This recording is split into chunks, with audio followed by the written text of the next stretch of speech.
आइए स्टार्ट करते हैं। तो आज का आपका अपना जो चैप्टर रहने वाला है बेटा वो आपका रहेगा ह्यूमन रिप्रोडक्शन। और ह्यूमन रिप्रोडक्शन से आपके एग्जाम्स में कम से कम 3 से 4 सवाल आपके आते ही आते हैं। 3 से 4 सवाल आपके आते ही आते हैं, है ना। 3 to 4 क्वेश्चंस आपके आते ही आते हैं, ठीक है बेटा। तो यानी कि ये क्लास तो आपके लिए बहुत मोस्ट इंपॉर्टेंट रहने वाली है, ये तो आप लोगों को पता चल ही गया होगा, है ना भाई। और अभी क्लास में है यार, 12 बजे करते हैं प्लीज, है ना।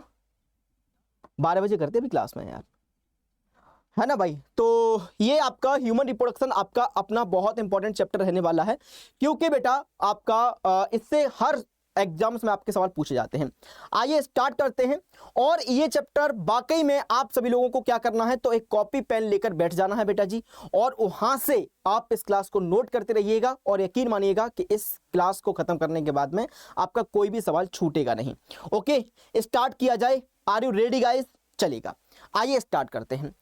तो कोई भी चैप्टर को स्टार्ट करने से पहले, कोई भी टॉपिक को स्टार्ट करने से पहले उसके बारे में पता होना चाहिए कि यार हम ह्यूमन रिप्रोडक्शन पढ़ रहे हैं तो ह्यूमन रिप्रोडक्शन का मतलब क्या होता है ना बेटा जी। और उसके बाद में इसमें कौन कौन से इवेंट पार्टिसिपेट करते हैं, और बेटा जी इसमें आपका कौन कौन से टर्मिनोलॉजी का यूज किया जाता है ना भाई। चलो तो आइए इस क्लास को स्टार्ट करते हैं। सबसे पहले बेटा जी अगर मैं बात करूं ह्यूमन रिप्रोडक्शन की, तो ह्यूमन रिप्रोडक्शन का मतलब क्या होता है। आप सभी लोगों को पता है कि हम मानव हैं, और मानव आपके बीवी पेरस होते हैं, यानी कि डायरेक्टली बच्चे को जन्म देते हैं, है ना भाई। कुछ ऑर्गेनिजम्स आपके ओवी पेरस होते हैं जो पहले अंडे को जन्म देते हैं, और उसके बाद में फिर अंडे से आपका बच्चा निकलता है, वो आपके ओवी पेरस कहलाते हैं। हम लोग कैसे मानव हैं, हम लोग बीवी पेरस हैं, यानी कि डायरेक्ट बच्चे को जन्म देते हैं, है ना बेटा जी। अपने समान एक नए ऑर्गेनिजम्स को जन्म देना, ये आपका एक रिप्रोडक्शन के अंदर मैकेनिज्म होती है। ओके डियर, अब इसमें कुछ आपकी टर्मिनोलॉजी यूज की जाती है, इसमें कुछ आपकी टर्मिनोलॉजी यूज की जाती है। जैसे कि सबसे पहले आपका जो प्रोसेस होता है उसका नाम होता है गैमीटोजेनेसिस। क्या होता है बेटा जी? गैमीटोजेनेसिस। सबसे पहले आपका जो टर्म होता है वो आपका होता है गैमीटोजेनेसिस, है ना बेटा। गैमीटोजेनेसिस का मतलब क्या होता है? युग्मक जनन हिंदी में कहते हैं, यानी कि युग्मक का निर्माण होना, ये आपका गैमीटोजेनेसिस कहलाता है। दूसरा है आपका इंसेमिनेशन। इंसेमिनेशन का मतलब क्या होता है कि अगर आप मेल, आपका जो मेल गैमीट है उस मेल गैमीट को फीमेल जेनिटल ट्रैक्ट के अंदर ट्रांसफर करना है, तो उस टर्मिनोलॉजी को हम लोग क्या कहते हैं बेटा जी? इंसेमिनेशन कहा जाता है, यानी कि वीर्यरोपण कहा जाता है। Okay dear. अच्छा, तीसरा आपका आता है फर्टिलाइजेशन। फर्टिलाइजेशन क्या होता है? आपके जो मेल गैमीट और फीमेल गैमीट हैं उनका फ्यूजन होना, ये आपका क्या कहलाता है बेटा जी? फर्टिलाइजेशन कहलाता है, निषेचन कहलाता है। फोर्थ है आपका जाइगोट फॉर्मेशन। जाइगोट फॉर्मेशन का मतलब क्या हुआ बेटा जी यहां पर?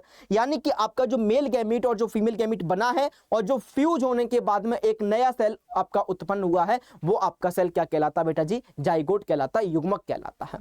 इसके बाद में आगा आपका इम्प्लांटेशन, और उसके बाद में आपका गेस्टेशन। इसके बाद एक प्रोसेस और आती है जिसको बोलते हैं पार्चुराइजेशन। तो ये सारे की सारी टर्मिनोलॉजी आपको याद होनी चाहिए, सारी की सारी टर्मिनोलॉजी आपको याद होनी चाहिए, है ना बेटा। कोई भी बच्चा आपस में बातचीत नहीं करेगा बेटा, इधर समझते जाओगे तो तुम्हारा भला हो जाएगा, और नहीं समझोगे बेटा जी तो एक दिन आपको रियलाइज होगा कि काश अगर उस क्लास को मैं अच्छे से देख लिया होता तो शायद आज मेरा सिलेक्शन हो गया होता बेटा जी, है ना भाई। हाँ, तो प्लीज बेटा आप लोगों के लिए मैं इतनी मेहनत कर रहा हूं, तो हो सकता है कि आपके लिए कुछ ना कुछ यहां पर बेहतर मैं लेके आया ही होऊंगा, पक्का प्रॉमिस है बेटा जी इस चीज का।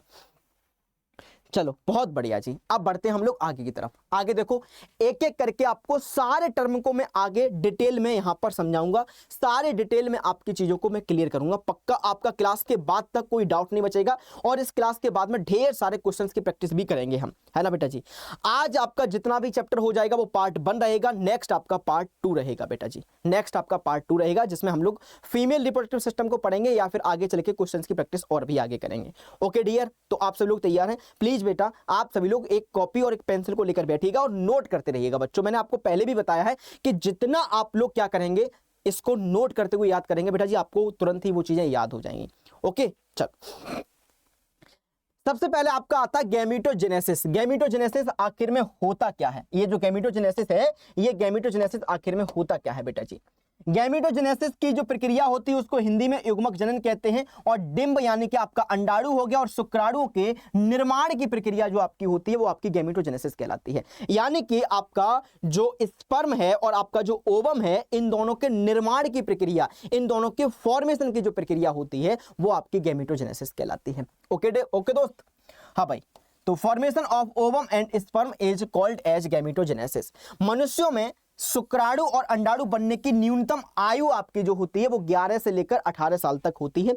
अगर मैं बात करता हूं मेल्स की, अगर मैं बात करता हूं मेल की, तो मेल के अंदर जो स्पर्म फॉर्मेशन की प्रक्रिया होती है उसको स्पर्मेटोजेनेसिस कहते हैं, स्पर्मेटोजेनेसिस कहते हैं, जो कि आपकी प्यूबर्टी पर स्टार्ट होती है, जो कि आपकी प्यूबर्टी पर स्टार्ट होती है ना बेटा जी।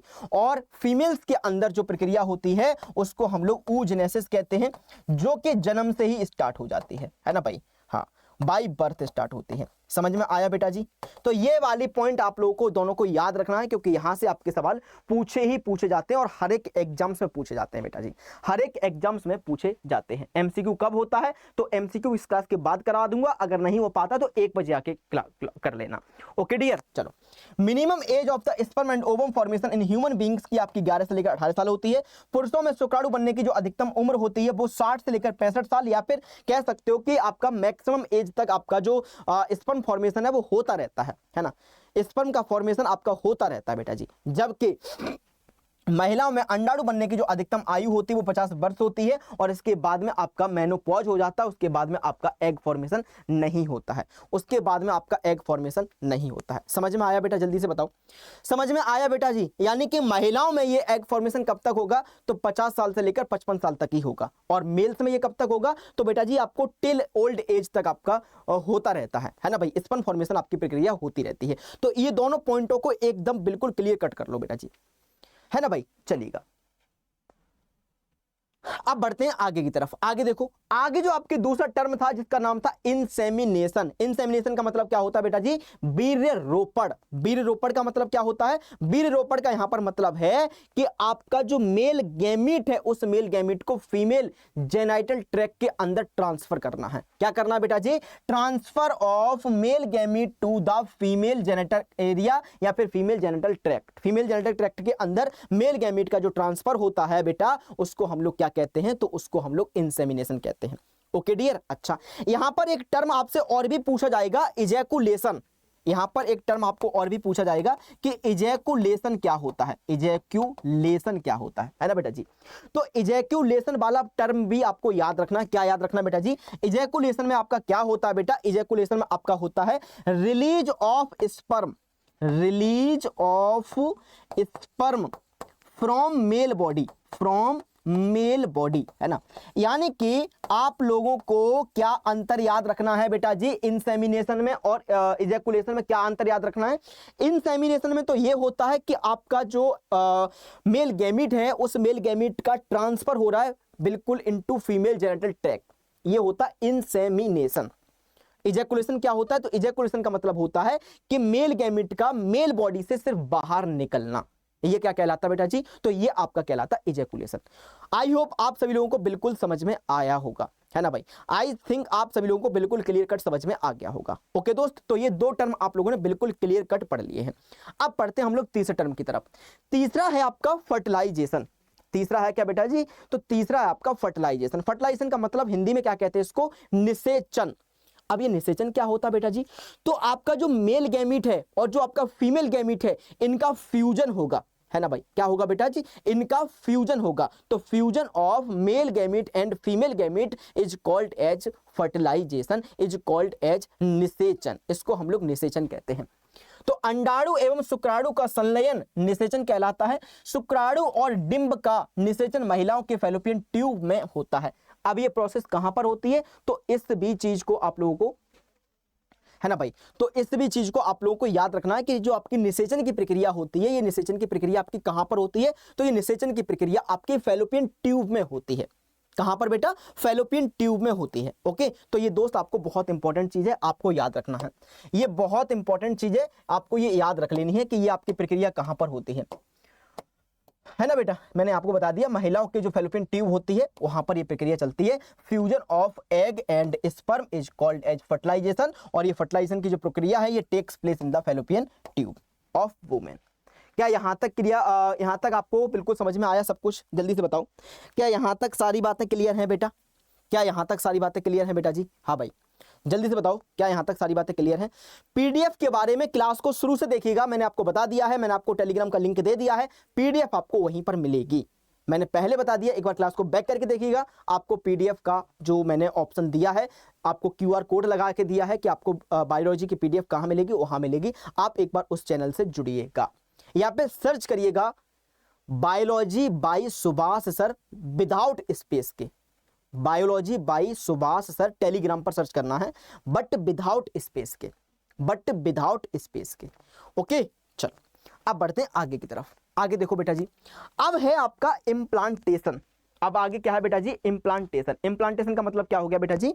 आरोपण, है ना, आरोपण। अब ये देखो आरोपण क्या होता है बेटा, आरोपण क्या होता है, आइए समझते हैं आरोपण के बारे में, कहानी समझते हैं। देखो जैसे आपका फर्टिलाइजेशन हो गया, जैसे आपका जाइगोट का फॉर्मेशन हो गया, अब इस जाइगोट के फॉर्मेशन को हम लोग ट्रांसफर कर रहे हैं, है ना, एम्बेडेड कर रहे हैं। कहां पर एम्बेडेड कर रहे हैं? तो आपके एंडोमेट्रियम के अंदर, आपके यूट्रस के अंदर, जो यूट्रस की सबसे अंदर वाली लेयर होती है जिसको हम लोग एंडोमेट्रियम कहते हैं, उस एंडोमेट्रियम में हम लोग क्या कर रहे हैं? तो उसको एम्बेडेड कर रहे हैं, उसको धसा रहे हैं आगे डेवलपमेंट के लिए, है ना बेटा जी। तो उसको हम लोग क्या कहते हैं? इम्प्लांटेशन कहते हैं। तो मनुष्यों में आरोपण मानव प्रजनन का वह चरण होता है जिस पर भ्रूण गर्भाशय की दीवार में अंत स्थापित हो जाता है। और गर्भाशय की कौन सी दीवार में अंत स्थापित होता है बेटा जी? गर्भाशय की कौन सी दीवार में अंत स्थापित होता है? तो उसको हम लोग एंडोमेट्रियम कहते हैं, है ना, क्या बोलते हैं उसको? एंडोमेट्रियम कहते हैं। तो in humans implantation is the stage of human reproduction at which of the embryo adheres to the wall of the uterus. तो यूट्रस की बॉल से आपका जो एम्ब्रियो है वो आपका अटैच हो जाता है, उसको हम लोग इम्प्लांटेशन कहते हैं। क्या इतनी बात क्लियर हुई? क्या यहां तक सारे बच्चों की बातें क्लियर हुई? जल्दी से बताओ, है ना, यहां तक किसी बच्चे को कोई दिक्कत, कोई परेशानी, कोई किल्लत, कोई समस्या अगर है तो बताओ, है ना, नहीं है ना, तो बस ऐसे ही आप लोग कॉपी पेन लेकर बैठे रहिएगा, लिखते रहिएगा बच्चों, आपका 100% सारे कंसेप्ट आपको याद करवा दूंगा मैं क्लास के अंदर ही। अब बढ़ते हैं आगे। आगे है आपका गेस्टेशन। गेस्टेशन वही एक समय होता है जिस समय का आप लोग कभी मां का कर्ज नहीं उतार सकते हैं। गेस्टेशन, गेस्टेशन का मतलब होता है गर्भकाल। उस गर्भकाल के दौरान ही आप बड़े हो रहे होते हैं, है ना भाई। आपकी जिंदगी की सबसे अमूल स्टेज चल रही होती है, उसके बाद आप ना ही तो बड़े होंगे और ना ही आपको ये रियलाइज होगा कि हमारे ऊपर इतना बर्डन है, हमारे ऊपर इतना प्रेशर है कि हम अपने जीवन में कैसे क्या कर पाएंगे, है ना बेटा जी। तो ये आपका गेस्टेशन की प्रोसेस होती है। शिशु का निर्माण या भ्रूण विकास मां और बच्चे के बीच प्लेसेंटा का निर्माण करता है, यानी कि बेबी फॉर्मेशन, या फिर आप लोग कह सकते हो कि एम्ब्रियो का जो डेवलपमेंट होता है बेटा जी, formation of placenta between mother and baby, mother and baby के बीच का जो करेक्शन होता है बेटा जी, उसे हम लोग क्या कहते हैं? तो उसे हम लोग गेस्टेशन कहते हैं, उसे हम लोग गर्भकाल कहते हैं। क्या इतनी बात समझ में आई बेटा, है ना? यहां तक किसी बच्चे को कोई दिक्कत, कोई परेशानी हो तो बताओ, क्या इतनी बात समझ में आई बेटा जी? चलेगा, अब हम लोग बढ़ते हैं आगे की तरफ। आगे देखो, तो ये सारे अब तक आपके टर्मिनोलॉजी थे। क्या आप लोगों ने ये सारे टर्मिनोलॉजी को समझा? क्या आपने ये सारे टर्मिनोलॉजी को समझा? जल्दी से बताओ बेटा जी, है ना भाई, क्या आपने इतने सारे टर्मिनोलॉजी को यहां तक समझा बेटा? जल्दी से बताओ, है ना भाई, समझा? अब हम लोग पढ़ते हैं आगे की तरफ। तो आगे अब एक एक रिप्रोडक्टिव सिस्टम को पढ़ेंगे। पहले हम लोग पढ़ेंगे यहां पर मेल रिप्रोडक्टिव सिस्टम को। किसको बेटा? पहले हम लोग यहां पर पढ़ेंगे बेटा मेल रिप्रोडक्टिव सिस्टम को पढ़ेंगे, मेल रिप्रोडक्टिव सिस्टम को यहां पर पढ़ेंगे, मेल रिप्रोडक्टिव सिस्टम को यहां पर हम लोग पढ़ेंगे। और उसके बाद हम लोग फिर पढ़ेंगे यहां पर फीमेल रिप्रोडक्टिव सिस्टम को। समझ में आया बेटा जी? तो आप लोग मुझे थोड़ा सा बताते चलो भाई, है ना, कि सब कुछ क्लियर हो रहा है भाई, है ना। और आज जोश थोड़ा सा कम लग रहा है क्लास के अंदर, है ना भाई। ऐसा लग रहा है कि भाई हम तो सर सो रहे हैं, बोर हो रहे हैं, नींद आ रही है। तो बेटा फिर नींद और चैन को आपको त्यागना पड़ेगा बेटा। अगर आपके सपने मजबूत हैं, अगर आपके सपने साकार होना है, और चाहते हो कि भाई हम अपने माता पिता के सपनों को एक लास्ट उमंग दें बेटा जी, है ना, तो भाई आपको फिर ये आलस ये सब कुछ आपको त्यागना पड़ेगा बेटा, है ना भाई, आपको पढ़ना पड़ेगा डियर, है ना भाई, मेहनत आपको करनी पड़ेगी। बहुत सारे बच्चे आपको आएंगे भड़काने के लिए और कि भाई हमसे नहीं पढ़ाई हो रही ये वो, बट यार तुम्हें एक सीट से मतलब है ना, तो तुम्हें उस भीड़ से अलग होना ही पड़ेगा, तब जाके आपका सिलेक्शन होगा बेटा, तब जाके आपका सिलेक्शन होगा। समझ में आया बेटा जी? चलो आइए स्टार्ट करते हैं मेल रिप्रोडक्टिव सिस्टम को, आइए स्टार्ट करते हैं बेटा जी male reproductive system. Male reproductive system, सबसे पहले तो आपको यह पता होना चाहिए कि जो रिप्रोडक्टिव सिस्टम होता है, चाहे मैं मेल की बात करूं चाहे मैं फीमेल्स की बात करूं, ये कहां पर स्थित होता है, आपकी बॉडी में किस रीजन पर स्थित होता है, तो आपको यह पता होना चाहिए कि sir this is located in pelvic region. कहां पर बेटा जी? तो ये आपके पेल्विक रीजन में रहता है, ये आपके पेल्विक रीजन में ये आपका स्थित होता है। कहां पर बेटा? पेल्विक रीजन में ये आपका स्टार्ट होता है। समझ में आया बेटा? तो मेल रिप्रोडक्टिव सिस्टम आपका जो होता है ये आपके पेल्विक रीजन में स्थित होता है ना भाई, पेल्विक रीजन में ये आपका स्थित होता है। अब इसके अंदर क्या क्या चीजें मिलती हैं आइए समझते हैं। It consist of primary sex organ that is one pair of testes, है ना भाई, यानी कि मेल रिप्रोडक्टिव सिस्टम के अंदर एक पेयर ऑफ टेस्टिज मिलता है। कितना बेटा? एक पेयर ऑफ टेस्टिज मिलते हैं। Secondary sex organs the duct मिलती हैं, कुछ आपके डक्ट मिलते हैं, उन डक्ट को क्या कहते हैं बेटा जी? तो आइए उन डक्ट के अगर मैं नाम लिखूंगा यहां पर तो आपकी कौन कौन सी डक्ट मिलती हैं आइए समझते हैं। देखो बेटा जी, सबसे पहले आपको रेटे टेस्टिज देखने को मिलेगा। कौन सा बेटा? रेटे टेस्टिज आपको देखने को मिलेगा, रेटे टेस्टिज आपको देखने को मिलेगा। बासा एफरेंसिया आपको देखने को मिलेगी, बासा एफरेंसिया आपको देखने को मिलेगी। एपिडिडाइमस आपको देखने को मिलेगी, एपिडिडाइमस आपको देखने को मिलेगी। और बासा डिफरेंस आपको देखने को मिलेगी, बासा डिफरेंस आपको देखने को मिलेगी। तो ये कुछ आपके डक्ट भी प्रेजेंट होती हैं, ये कुछ आपकी डक्ट भी प्रेजेंट होती हैं, है ना बेटा जी। एंड द एसोसिएटेड ग्लैंड्स भी आपकी प्रेजेंट रहती हैं। तो एसोसिएटेड ग्लैंड्स आपकी कौन कौन सी होती हैं? तो सेमाइनल प्लाज्मा हो गया, सेमाइनल वेसिकल हो गई, बल्बो यूरेथ्रल हो गई और आपकी प्रोस्टेट हो गई। इन सभी चीजों को आगे बता ही रहे हैं, है ना बेटा। चलेगा, एक्सटर्नल जेनेटिलिया भी प्रेजेंट रहता है जिसका नाम होता है पेनिस। क्या होता है बेटा जी? पेनिस। जो बच्चे हिंदी में देखना चाहते हैं वो बच्चे हिंदी में भी देख सकते हैं। प्राथमिक यौन अंग आपका यानी कि वृषण की एक जोड़ी होती है। द्वितीयक यौन अंग यानी कि बाहिनी तंत्र और संबंधित ग्रंथियां होती हैं। और बाह्य जननांग में आपका लिंग आता है। बाह्य जननांग में क्या आता है बेटा जी? लिंग आता है। समझ में आया बेटा? जल्दी से बताओ, समझ में आया है ना भाई? यहां तक समझ में आया? जल्दी से बताओ बेटा जी, है ना, समझ में आया? तो ये आपका जो डेमो क्लास है ऐसी ही सेम क्लास आपकी देखने को मिलेगी बेटा। तो आप सभी लोगों को अगर इनरोल नहीं किया तो फटाफट से इनरोल कर लीजिएगा, क्लास आपकी स्टार्ट होने वाली है। आगे बढ़ते हैं, अब बात करते हैं हम टेस्टीज की। भैया टेस्टीज क्या होते हैं, है ना भाई? टेस्टीज आपका प्राइमरी सेक्स ऑर्गन होते हैं। टेस्टीज क्या होते हैं? तो टेस्टीज आपके प्राइमरी सेक्स ऑर्गन होते हैं। सर प्राइमरी सेक्स ऑर्गन क्यों कहा है, प्राइमरी सेक्स ऑर्गन क्यों बोला है? प्राइमरी सेक्स ऑर्गन आपको इसलिए बोला है क्योंकि यहां पर आपका स्पर्म का फॉर्मेशन होता है, यहां पर आपका मेल गैमीट का फॉर्मेशन होता है ना बेटा जी। इसलिए इसको क्या बोला? इसलिए इसको प्राइमरी सेक्स ऑर्गन कहा गया है। ये सिचुएटेड कहां पर रहते हैं? तो एक पाउच में सिचुएटेड रहते हैं। उस पाउच को हम लोग क्या कहते हैं? उस पाउच को बेटा जी स्क्रोटम कहा जाता है। क्या कहा जाता है बेटा? इसको स्क्रोटम कहा जाता है ना भाई। A pouch in which testes are situated, इस पाउच को क्या कहते हैं? तो इस पाउच को स्क्रोटम कहा जाता है। टेस्टिकुलर लोब्यूल्स इसके अंदर मिलते हैं। Contains 1 to 3 highly coiled seminiferous tubules मिलते हैं। अब इस टेस्टीज के अंदर 1 से लेकर 3 हाईली कॉइल्ड सेमनीफेरस ट्यूब्यूल्स मिलते हैं। 1 से लेकर 3 हाईली कॉइल्ड सेमनीफेरस ट्यूब्यूल्स आपको यहां पर देखने को मिलते हैं। सेमनीफेरस ट्यूब्यूल्स के अंदर 2 प्रकार की सेल्स मिलती हैं। सेमनीफेरस ट्यूब्यूल्स के अंदर 2 टाइप की सेल्स मिलती हैं, 2 प्रकार की सेल्स मिलती हैं, 2 प्रकार की सेल मिलती हैं, है ना बेटा जी। एक सेल आपकी होती है जिसको स्पर्मेटोगोनिया कहते हैं, यानी कि इसको मेल जर्म सेल भी कहा जाता है। इसको क्या और कहते हैं बेटा जी? मेल जर्म सेल भी इसको कहा जाता है, मेल जर्म सेल भी इसको कहा जाता है ना बेटा। और दूसरा आपका होता है सर्टोली सेल्स। दूसरी क्या होती है बेटा जी? दूसरी आपकी होती है सर्टोली सेल्स, है ना बेटा।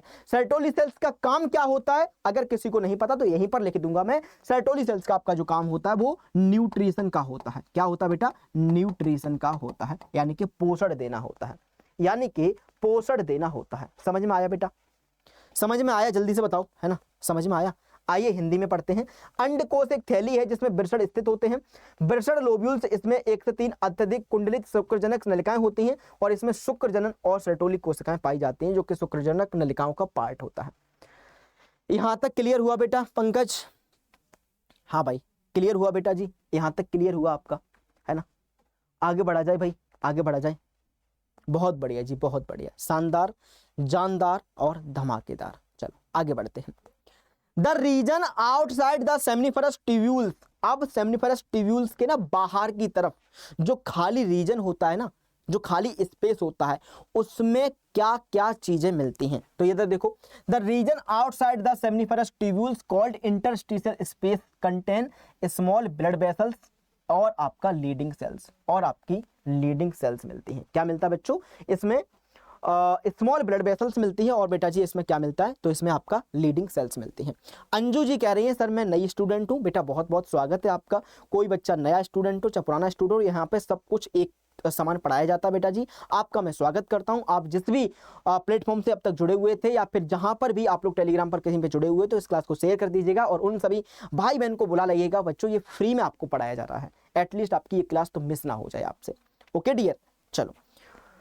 शुक्रवाहिनी नलिकाओं के बाहर के क्षेत्रों जिन्हें अंतरलीय स्तन कहा जाता है, उसमें छोटी रक्त वाहिकाएं मिलती हैं और आपकी कुछ लीडिंग सेल्स मिलती हैं, और आपकी कुछ लीडिंग सेल्स मिलती हैं, है ना, और आपकी कुछ लीडिंग सेल्स यहाँ पर मिलती हैं। आइए एक्सरी डक्ट की मैं बात करता हूं। तो मैंने अभी अभी आपको बताया था कि मेल रिप्रोडक्टिव सिस्टम के अंदर कौन कौन सी सहायक नलिकाएं मिलती हैं, कौन कौन सी सहायक नलिकाएं मिलती हैं। आइए समझते हैं। देखो सबसे पहले तो आपको रेटे टेस्टिस देखने को मिलेगा, फिर आपको बासा एफ्रेंसिया देखने को मिलेगा, फिर आपको एपिडिडाइमस देखने को मिलेगा, और उसके बाद में बासा डिफरेंस देखने को मिलेगा, और लास्ट में आपको यूरेथ्रा देखने को मिलेगा। क्या इतनी बात समझ में आई बेटा? क्या इतनी बात समझ में आई बेटा? तो ये ना ये सीक्वेंस आपका याद होना चाहिए। ऐसा नहीं है कि सबसे पहले आपने बासा एफ्रेंसिया याद कर लिया ना।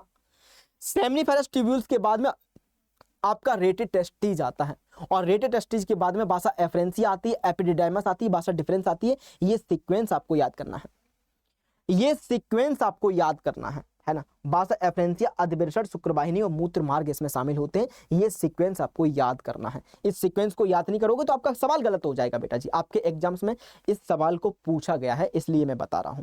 ओके डियर, चलो आगे बढ़ते हैं। अब मैंने आपको बताया था कि कुछ सहायक ग्रंथियां भी मिलती हैं, कुछ एक्सरी ग्लैंड्स भी मिलती हैं। आइए समझते हैं कि कौन कौन सी एक्सरी आपकी ग्लैंड्स होती हैं, है ना बेटा।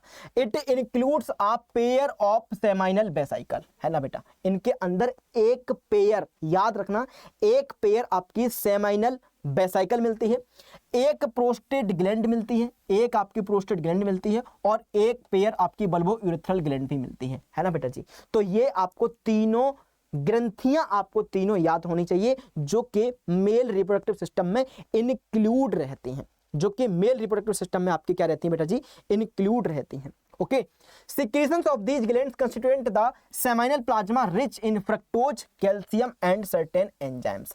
अब आपकी ये जो सारी ग्लैंड्स है ना बेटा जी, इनका सिक्रीशंस आपका जो होता है वो सिक्रीशंस आपका क्या बनाता है? सेमाइनल प्लाज्मा के अंदर क्या क्या रहता है? तो याद रखना बच्चों, फ्रक्टोज मिलेगा, कैल्शियम मिलेगा, और इसके अंदर कुछ एंजाइम्स मिलते हैं। तो ये चीजें आपको बहुत ज्यादा मोस्ट इंपॉर्टेंट याद रखनी है। मैं फिर से कह रहा हूं कि इन ग्रंथियों का सिक्रीशंस आपका जो होता है वो सेमाइनल प्लाज्मा का निर्माण करता है। इस सेमाइनल प्लाज्मा के अंदर क्या क्या मिलेगा? फ्रक्टोज, कैल्शियम और सर्टेन एंजाइम्स। फ्रक्टोज, कैल्शियम और सर्टेन एंजाइम्स, है ना भाई। बहुत बढ़िया जी।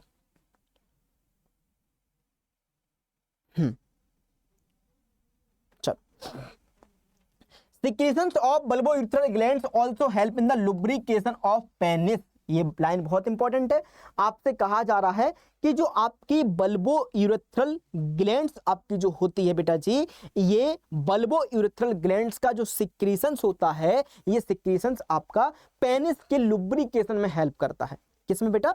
पेनिस का जो लुब्रिकेशन है, उस पेनिस के लुब्रिकेशन में ये आपका हेल्प करता है। ओके, तो ये वाला पॉइंट आपको याद रखना ही रखना है। बहुत बढ़िया जी। चलो, इसमें शुक्र पुटिकाओं की एक जोड़ी प्रोस्टेट ग्रंथि और बल्बोयूथरल ग्रंथि शामिल होती है। इन ग्रंथियों के स्राव से शुक्र प्लाज्मा बनता है जो फ्रक्टोज, कैल्शियम और कुछ एंजाइम्सों से भरपूर होता है। बल्बोयूथरल ग्लैंड्स के स्राव लिंग को चिकना बनाने में भी मदद करते हैं। क्या करते हैं बच्चों? तो लिंग को चिकना बनाने में भी मदद करते हैं। इतनी बात आपको समझ में आई? हेलो, अच्छा 55 में।